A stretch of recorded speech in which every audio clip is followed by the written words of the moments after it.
नमस्कार, किसान समाचार में आपका स्वागत है। मैं हूं साइमा खान। सबसे पहले नजर हेडलाइंस पर।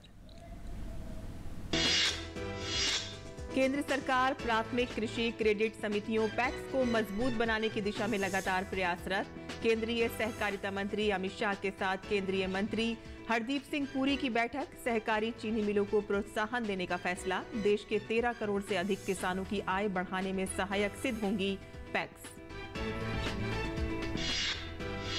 उत्तराखंड के मसूरी में मिलेट क्षमता और अवसर विषय पर राष्ट्रीय सम्मेलन का आयोजन। मुख्यमंत्री पुष्कर सिंह धामी ने विशेषज्ञों से अंतर्राष्ट्रीय मिलेट वर्ष को सफल बनाने का किया आग्रह।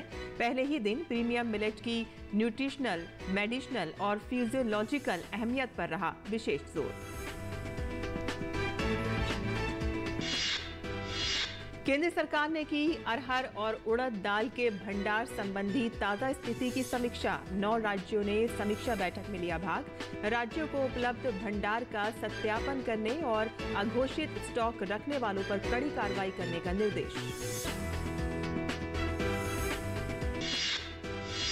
देश की उपभोक्ता मूल्य सूचकांक आधारित मुद्रास्फीति दर घटकर हुई 5.6%। 15 महीने के निचले स्तर पर। खाद्य पदार्थों का महंगाई में मासिक दर। सरकार ने बुधवार को आंकड़े जारी कर दी जानकारी।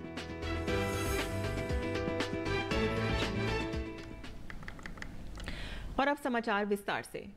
प्रधानमंत्री नरेंद्र मोदी के सहकार से समृद्धि के स्वप्न को साकार करने के लिए केंद्रीय गृह एवं सहकारिता मंत्री अमित शाह के मार्गदर्शन में सहकारिता मंत्रालय इस क्षेत्र से जुड़े हितधारकों के कल्याण के लिए हर संभव प्रयास कर रही है।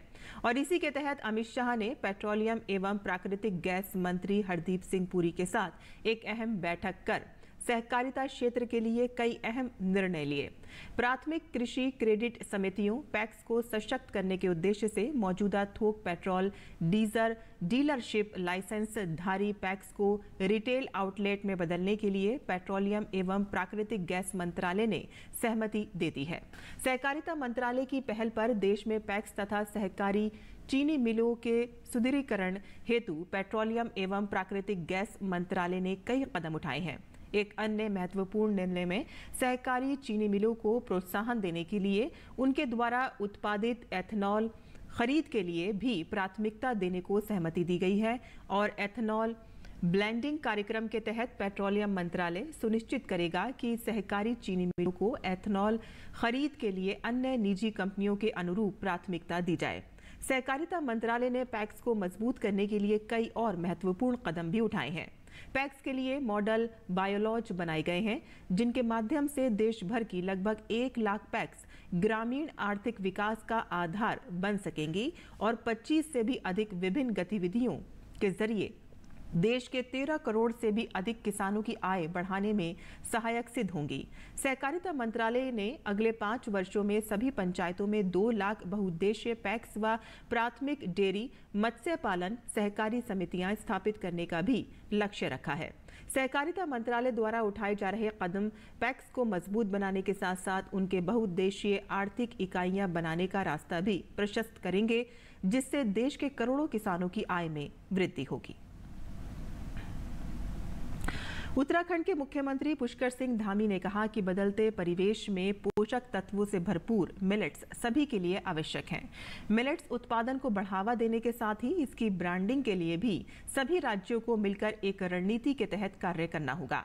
मुख्यमंत्री ने बुधवार को मसूरी में मिलेट क्षमता और अवसर विषय पर आयोजित राष्ट्रीय सम्मेलन के उद्घाटन समारोह में ये बात कही। उन्होंने कहा कि सम्मेलन में विशेषज्ञों के मंथन में जो भी निष्कर्ष निकल कर आएंगे वे अंतर्राष्ट्रीय मिलेट वर्ष को सफल बनाने में कारगर सिद्ध होंगे। सम्मेलन के पहले दिन हुए तकनीकी सत्रों में प्रीमियम मिलेट की न्यूट्रिशनल, मेडिसिनल, फिजियोलॉजिकल व केमिकल कंपोजिशन से संबंधित प्रोफाइलिंग पर विशेष जोर दिया गया। कहा गया है कि इसे जहां तमाम कमियां दूर होंगी वहीं मिलेट की मार्केटिंग को पंख लगेंगे। National council of state agriculture marketing board के तत्वाधान में आयोजित सम्मेलन का उद्घाटन करने के बाद मुख्यमंत्री ने कहा कि देश के लिए ये गर्व की बात है कि भारत के प्रस्ताव पर संयुक्त राष्ट्र संघ ने इस वर्ष को अंतर्राष्ट्रीय मिलेट वर्ष घोषित किया है। उन्होंने कहा कि देश के तमाम राज्यों में मिलेट यानी कि मोटे अनाज की खेती होती है, लेकिन किसानों को उचित दाम नहीं मिलते।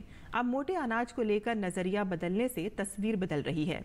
कई स्टार्टअप प्रारंभ हुए हैं जो न केवल किसानों को फायदा दे रहे हैं बल्कि रोजगार भी दिला रहे हैं। प्रधानमंत्री नरेंद्र मोदी ने मिलेट को श्री अन्न की संज्ञा दी है। मुख्यमंत्री ने मिलेट को प्रोत्साहन देने के लिए प्रदेश में उठाए गए कदमों का उल्लेख किया। उपभोक्ता कार्य विभाग के सचिव रोहित कुमार सिंह ने प्रमुख दलहन उत्पादक और खपत वाले राज्यों के साथ अरहर तथा उड़द के भंडार संबंधी ताजा स्थिति की समीक्षा की। इस बैठक में आंध्र प्रदेश, दिल्ली, गुजरात, कर्नाटक, मध्य प्रदेश, महाराष्ट्र, राजस्थान, तमिलनाडु और उत्तर प्रदेश के वरिष्ठ अधिकारियों ने भाग लिया।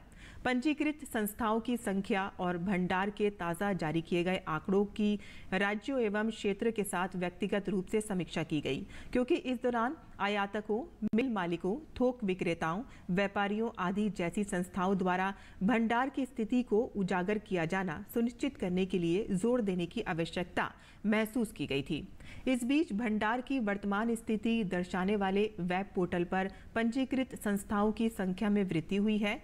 ये भी माना गया है कि कुछ राज्यों में हितधारकों की वास्तविक संख्या अधिक हो सकती है। हालांकि भंडार की ताजा स्थिति के अनुसार कुछ राज्यों में उत्पादन एवं खपत की तुलना में अरहर दाल की मात्रा कम पाई गई है। समीक्षा बैठक में बाजार के बड़े व्यवसायियों के विस्तार क्षेत्र को व्यापक बनाने के उद्देश्य से राज्य सरकार को FSSAI लाइसेंस, APMC पंजीकरण, GST पंजीकरण, गोदाम और सीमा शुल्क अनुबंध गोदामों से संबंधित आंकड़ों पर गौर करने के लिए कहा गया है।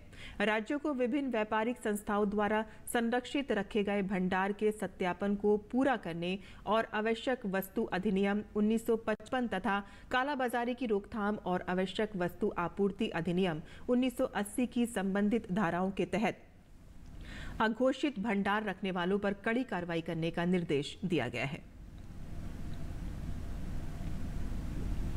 देश की उपभोक्ता मूल्य सूचकांक CPI आधारित मुद्रास्फीति फरवरी के 6.4% से घटकर 5.6% पर आ गई है।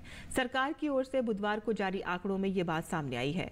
CPI उन वस्तुओं और सेवाओं की खुदरा कीमतों में बदलाव को ट्रैक करता है जिन्हें परिवार अपने दैनिक उपभोग के लिए खरीदते हैं।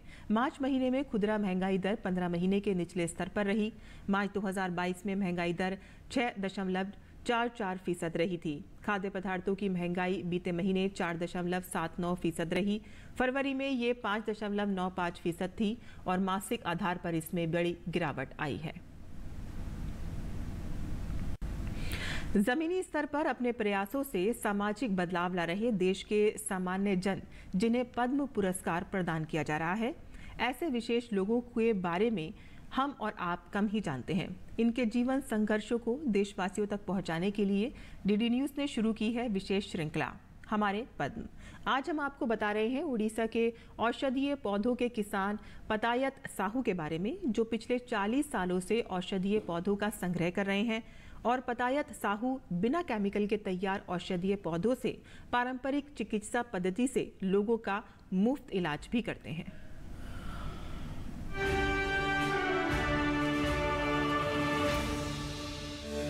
आज के समय में कहा जाता है कि जिस देश में ज़्यादा अस्पताल हैं, ज़्यादा डॉक्टर हैं, वो ज़्यादा संपन्न है।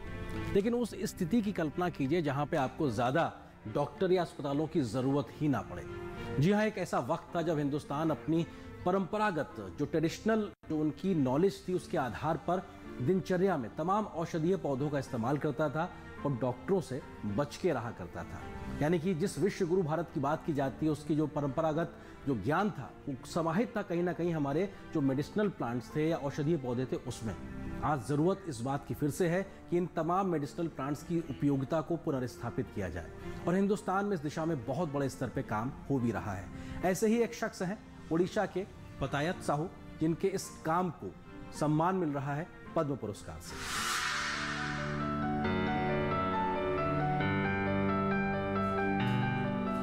साधारण व्यक्तित्व लेकिन असाधारण कार्य। ये है ओडिशा के कालाहांडी जिले के नांदोल गांव के पतायत साहू, जिन्होंने करीब 1.5 एकड़ जमीन में 3000 से ज्यादा औषधीय पौधे लगा रखे हैं। यही नहीं, पतायत साहू ने अपने औषधीय पौधों का दस्तावेज भी बना रखा है। पिछले 40 सालों से वे इन पौधों का संग्रह कर रहे हैं। 500 पौधे उन्होंने देश के विभिन्न हिस्सों से एकत्रित किए तथा अन्य कालाहांडी के जंगलों से। इनमें से कितने ही पौधे दुर्लभ हैं, जिन्हें बचाने के वे प्रयास कर रहे हैं। पुरातन परंपरा आयुर्वेदिक हमारे पूर्वज इस पारंपरिक प्रणाली का अभ्यास कर रहे थे। हमारे राजाओं ने इन तरीकों को संभाल के रखा था। आयुर्वेद ने मेरा ध्यान खींचा है। हमें विलुप्त होती किस्मों को बचाना होगा। आज अधिक से अधिक लोग आयुर्वेद पर भरोसा जता रहे हैं और इस पारंपरिक चिकित्सा पद्धति की ओर आकर्षित हो रहे हैं। जड़ी बूटियां हमारी रोग प्रतिरोधक क्षमता को बढ़ाकर हमारी स्वास्थ्य समस्याओं को ठीक करती हैं। हम विभिन्न जड़ी बूटियों के औषधीय गुणों का अध्ययन कर रहे हैं और हर काम का दस्तावेजीकरण भी कर रहे हैं। हम अध्ययन कर रहे हैं कि कौन सी जड़ी बूटी शरीर के लिए लाभदायक है और संग्रहण का उपयुक्त समय क्या है। मैं पिछले 30 से 35 वर्षों से आयुर्वेद का अध्ययन कर रहा हूँ। हमने अब तक 2000 से 2500 जड़ी बूटियों की किस्में एकत्रित की हैं। पहाड़ियों से पाताल गरुड़, बाई बिदांगा, वन बाजार, वन मूला, लोधरा, काली हल्दी आदि जड़ी बूटियां एकत्रित की गई हैं। ये लगभग विलुप्त हो चुकी हैं। हम इन किस्मों को आने वाली पीढ़ियों के लिए संरक्षित रखने की कोशिश कर रहे हैं। हम कलामी हाइब्रिड भी कर रहे हैं। इससे हमें आने वाली पीढ़ियों के लिए विलुप्त हो रही किस्मों को संरक्षित करने में मदद मिलेगी। पतायत इन औषधीय पौधों से पारंपरिक चिकित्सा पद्धति से लोगों का मुफ्त इलाज भी करते हैं। इन औषधीय पौधों को वे बिना केमिकल के तैयार करते हैं। पतायत साहू के पास आयुर्वेद में प्रयोग की जाने वाली सभी दशामूला प्रजातियां उपलब्ध हैं। 600-700 वैद्यों का संगठन अश्विनी कुमार कालाहांडी संघ के साथ मिलकर वे कालाहांडी के जंगलों में दुर्लभ औषधीय पौधे संरक्षित करने में जुटे हैं। साथ ही विभिन्न जड़ी बूटियों के औषधीय गुणों का अध्ययन कर उसका दस्तावेजीकरण भी कर रहे हैं और इस काम के लिए एक हर्बल रिसर्च सेंटर स्थापित करना चाहते हैं।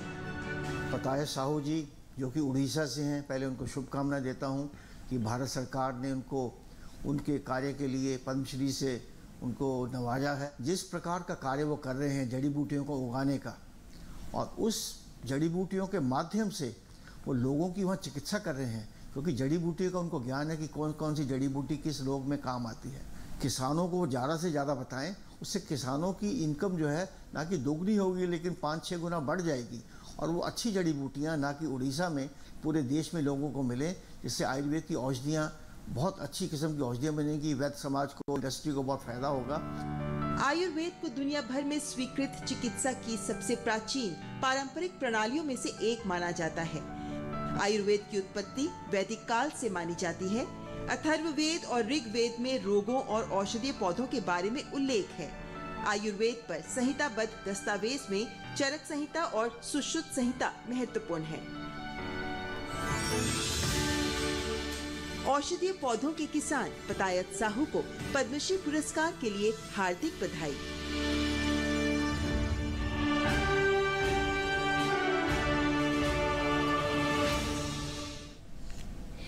और स्वच्छता के लिए प्रदेश स्तर के हुए एक सर्वे में वाराणसी के ग्रामीण क्षेत्र को प्रथम स्थान प्राप्त हुआ है और इस पर डीडी न्यूज से खास बातचीत की है यहाँ के CDO हिमांशु नागपाल ने। जो अभी वाराणसी को ग्रामीण क्षेत्र में स्वच्छता के लिए प्रथम पुरस्कार मिला है और ग्रामीण क्षेत्र की जो स्वच्छता है उसकी कमान आप कह सकते हैं, उसकी देखरेख कह सकते हैं, जो वाराणसी के मुख्य विकास अधिकारी हैं हिमांशु नागपाल जी करते हैं। ये आप लोगों ने कैसे किया और कितनी चुनौती है ये? जनपद वाराणसी में 694 ग्राम पंचायत में 1242 राजस्व गांव हैं। उसके अंदर ODF प्लस में हमारे वर्तमान में अब सभी गांव आ चुके हैं। जो अक्टूबर 2022 में मात्र 4 थे, अभी वर्तमान में 1242 गांव हमारे ODF प्लस में आ चुके हैं। उसके अलग अलग मानक हैं, जिसमें गांव में ग्रे वाटर मैनेजमेंट के लिए सूखता पिट बनवाना, ताकि नालियों का पानी कहीं तालाब में ना जाए या खुले में ना बहे, तो सूखता पिट में वो अच्छे से उसका प्रिजर्वेशन हो। इंडिविजुअल हाउस होल्ड टॉयलेट्स बनवाना, गांव के कूड़े को, वेस्ट को एक प्रोसेस करने के लिए वहाँ पर रिकवरी सेंटर बनवाना, और इसी तरह का प्लास्टिक वेस्ट के लिए वहाँ पर प्लास्टिक बैंक्स बनवाना और प्लास्टिक वेस्ट मैनेजमेंट यूनिट्स बनवाना, ताकि प्लास्टिक की अच्छे से प्रोसेसिंग करके उनको सड़क के निर्माण में उपयोग किया जा सके। इसी तरीके से और भी कई कंपोनेंट्स होते हैं सॉलिड लिक्विड वेस्ट मैनेजमेंट में, तो इसका कार्य हर एक ग्राम पंचायत में कराया गया। प्रथम आ गए हैं, आगे भी तकनीक का प्रयोग करेंगे जिससे और ज़्यादा अच्छे से काम किया जा सके। Camera person doctor Ajay Singh के साथ doctor Harkesh Bahadur Singh Gautam, DD news Varanasi. और किसान समाचार में अब बात करते हैं मंडी भाव की और देखते हैं कि क्या रहा देश भर की मंडियों का भाव।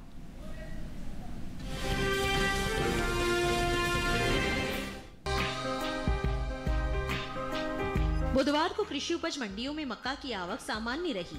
भाव पर नजर डालें तो 12 अप्रैल को सिरसागंज और गोंडा मंडी में मक्का के सौदे मजबूती के साथ हुए। वहीं जलगांव और कोटा मंडी में इस दौरान भाव नरम रहे।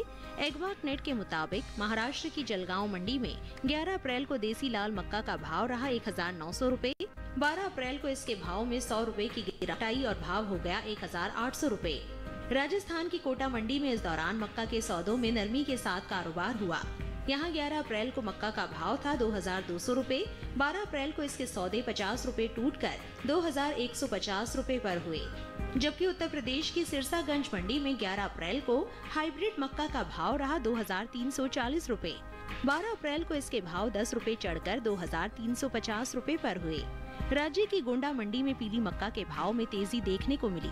यहाँ 11 अप्रैल को पीली मक्का का भाव रहा 2235 रुपए। 12 अप्रैल को इसके सौदों में 10 रुपए का उठाव आया और भाव 2245 रुपए पर जा पहुंचा। उत्तर प्रदेश की दूसरी मंडियों में मक्का के भाव की बात करें तो बुधवार को अलीगढ़ मंडी में हाइब्रिड मक्का का भाव रहा 2355 रुपए। गाजियाबाद मंडी में भाव रहा 2370 रुपए। माधोगंज मंडी में मक्का 2025 रुपए पर बिकी। जबकि राज्य की ही हाथरस मंडी में इस दौरान पीली मक्का के सौदे 2360 रुपए पर हुए। इस साल मक्का की रिकॉर्ड पैदावार देखने को मिल सकती है।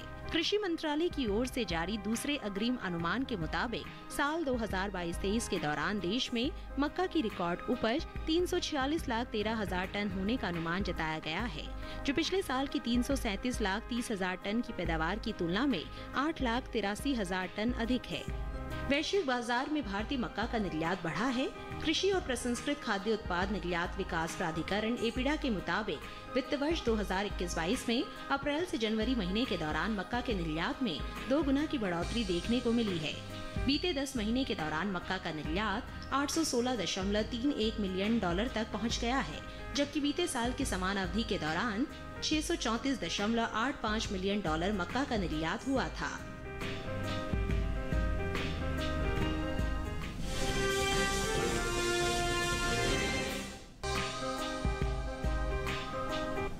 कृषि उपज मंडियों में इन दिनों अरंडी की आवक सामान्य बनी हुई है। बुधवार को गुजरात की ज्यादातर मंडियों में अरंडी बिकवाली के लिए पहुंची।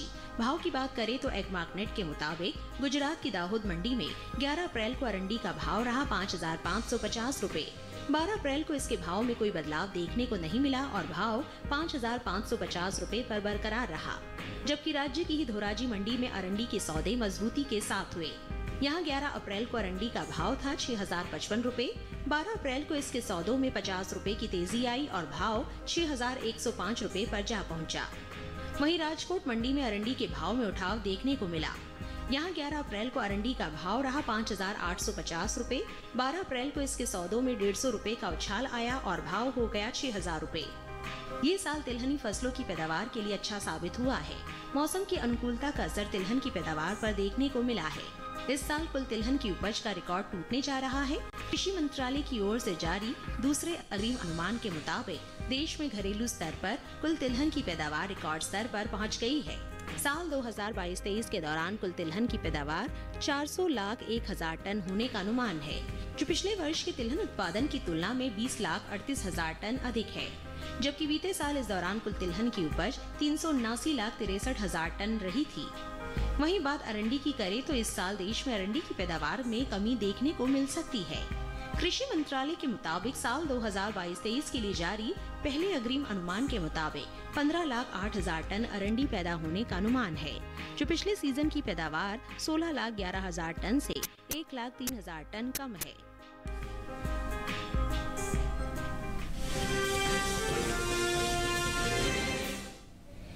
और मंडी भाव के बाद अब बात करते हैं मौसमी खेती की। किसान इस मौसम में कैसे रखें अपनी खेती का ख्याल, आइए जानते हैं।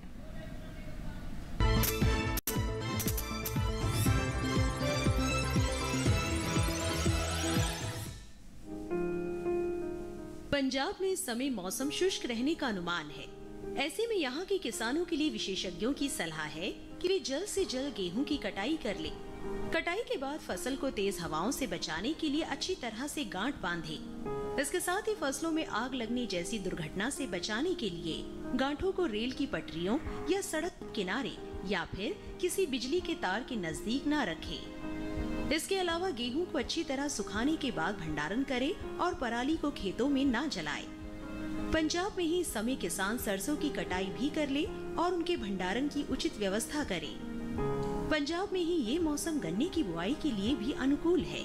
इसके साथ ही यहाँ बागों और सब्जियों में जरूरत के अनुसार सिंचाई करें। यही इस मौसम में किसान नींबू वर्गीय फलों के अलावा आम, अमरूद, लोकाट और बेर जैसी सदाबहार फसलों के नए पौधों की रुपाई कर सकते हैं। वहीं राजस्थान में अगले कुछ दिनों में तापमान में बढ़ोतरी होने का अनुमान है। ऐसे में किसान बागों में सब्जियों में जरूरत के अनुसार सिंचाई करें। इसके साथ ही खेतों में नमी बनाए रखने के लिए पराली से मल्चिंग करें। राजस्थान के कुछ इलाके में इस समय हल्की बारिश होने का भी अनुमान है। इसको ध्यान में रखते हुए किसान काटी गई फसलों को खेतों में न छोड़ें। राजस्थान में ही मूंग की बुआई के लिए समय अनुकूल है। ऐसे में जहां सिंचाई की व्यवस्था है वहां इसकी बुआई कर ले। यही समय काबुली चने की कटाई करें। इसके अलावा यहाँ सरसों की गहाई के बाद उनका भंडारण करें। राजस्थान में ही अभी से मई के पहले सप्ताह तक देसी कपास की बुआई कर सकते हैं।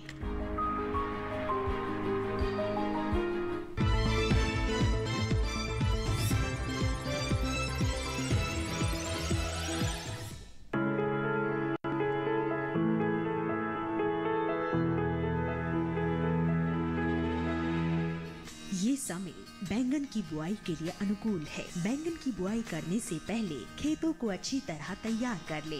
खेतों की जुताई कर जमीन को समतल कर ले। बुआई करते समय पौध से पौध की दूरी 60 सेंटीमीटर और पंक्ति से पंक्ति की दूरी 60 से 75 सेंटीमीटर रखें। किसान बैंगन की कई किस्मों की बुआई इस समय कर सकते हैं, जैसे पूसा श्यामला। बैंगन की ये किस्म लंबे आकार की होती है। इस किस्म की बुआई पंजाब, उत्तर प्रदेश, बिहार और झारखंड में कर सकते हैं। इस किस्म की 1 हेक्टेयर में 390 क्विंटल पैदावार ले सकते हैं। इसकी शाखाएं सीधी होती है और पौधा कांटा रहित होता है। पूसा पर्पल क्लस्टर की बुआई भी की जा सकती है। ये किस्म उत्तरी भारत के मैदानी और पर्वतीय इलाकों के लिए अच्छी होती है। 1 हेक्टेयर में 200 क्विंटल पैदावार ली जा सकती है। इसकी लंबाई 10 से 12 सेंटीमीटर होती है। इसका रंग गहरा बैंगनी होता है। इसके अलावा पूसा अंकुर की बुआई की जा सकती है। इस किस्म का आकार गोल होता है। पूसा अंकुर राजस्थान, गुजरात, हरियाणा, दिल्ली, मध्य प्रदेश और महाराष्ट्र में लगाने के लिए काफी अच्छी है। 1 हेक्टेयर में 350 क्विंटल फसल ली जा सकती है। पूसा उत्तम भी लगा सकते हैं। इसका आकार भी गोल होता है। बैंगन की इस किस्म की बुआई पंजाब, उत्तर प्रदेश, बिहार और दिल्ली में की जा सकती है। बुआई के तुरंत बाद पहली सिंचाई करें। ध्यान रखें कि दवा का छिड़काव विशेषज्ञों की सलाह से मौसम साफ रहने पर ही करें।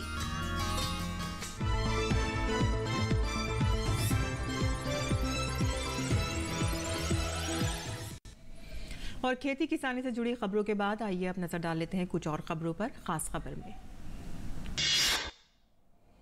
प्रधानमंत्री नरेंद्र मोदी ने वीडियो कॉन्फ्रेंसिंग के जरिए करीब 71,000 से अधिक नव नियुक्त कर्मियों को नियुक्ति पत्र बांटे। इस अवसर पर प्रधानमंत्री ने नव नियुक्त कर्मियों को भी संबोधित किया। केंद्रीय मंत्री डॉक्टर जितेंद्र सिंह ने रोजगार मेले के अवसर पर प्रधानमंत्री नरेंद्र मोदी का धन्यवाद किया। उन्होंने कहा कि प्रधानमंत्री नरेंद्र मोदी ने लोगों से जो 10 लाख नौकरियां देने का वादा किया था वो पूरा कर दिया। प्रधानमंत्री नरेंद्र मोदी शुक्रवार को असम जाएंगे और 14,300 करोड़ रुपए की परियोजनाएं राष्ट्र को समर्पित करेंगे। केंद्रीय वित्त मंत्री निर्मला सीतारमण ने आरबीआई के गवर्नर शक्तिकांत दास के साथ G20 वित्त मंत्रियों और केंद्रीय बैंक के गवर्नरों की दूसरी बैठक के पहले दिन की सह अध्यक्षता की। पंजाब के फाजिल्का जिले में अंतर्राष्ट्रीय सीमा पर बीएसएफ के जवानों ने एक ड्रोन पर फायरिंग की और तलाशी के दौरान फाजिल्का के महर खेवा मानसा गांव के पास एक खेत से 4.5 किलोग्राम से ज्यादा हेरोइन बरामद की गई। मुंबई में बेमौसम बारिश से लोगों को परेशानियों का सामना करना पड़ा है। भारी बारिश होने के कारण कई जगहों पर भारी जलभराव देखने को मिला है। देश भर में पिछले 24 घंटों में कोरोना के 10,158 नए मामले दर्ज किए गए हैं। वहीं पिछले 24 घंटों में 5,356 मरीज उपचार करवाकर स्वस्थ हो चुके हैं। और देश में टीकाकरण का आंकड़ा भी तेजी से बढ़ा है। कोविड महामारी के खिलाफ टीकाकरण अभियान के तहत देश में अब तक 220.66 करोड़ से अधिक टीकों की खुराकें दी जा चुकी हैं। किसान समाचार में आज के लिए बस इतना ही। अनुमति दें। नमस्कार।